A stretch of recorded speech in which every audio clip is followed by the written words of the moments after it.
Ningizimu Afrika, Mzansi, sanibonani, nginibingelele kuphi nakuphi la enibukele khona-ke makuthi-ke usuku lakho lokuqala uyithola-ke uhlangana nalo mbukiso, ngicela ungalenzi iphutha kusekhaya la, subscribe kwi-channel, ulike ivideo ebese-ke uciphiza i-notification bell. Wenzelani? Wenzela ukuthi-ke mangifaka ivideo wena-ke bese-ke uthola i-notification then ngokushesha bese uyangena kwi-video uyayibuka. Siku-Trend TV siyaqinisekisa-ke ukuthi-ke sikulethela-ke lolo daba olusuke lusematheni ngalolo suku, sikubhekela-ke nje igamekweni iseyithe zenzeka kulona-ke usuku lwanamhlanje laphaya endaweni-ke yaseThekwini ekuthiwa-ke kunomlisa osekhalelwe-ke ngamasongo kaSigonyela. Kuthiwa-ke lo silisa uzame ukudlwengula umshana wakhe oneminyaka ewu-12. Ngokusho-ke kwamshana elandisa-ke amaphoyisa-ke ayo-ke indawo, ekuthiwa-ke umshana uthe uzwe nje umalume wakhe enganakile ebhekele, wase-ke emqhweba ngayo-ke impahla yasemzini okuyisitho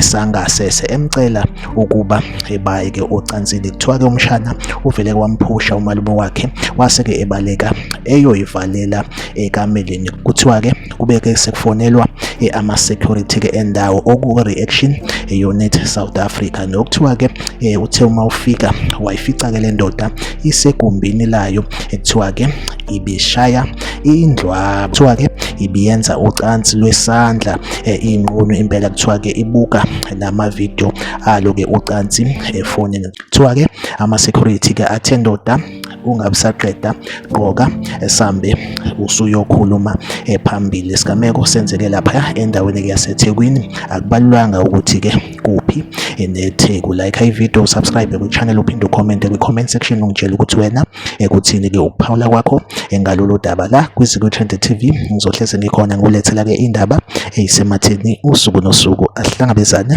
kwivideo elandelayo.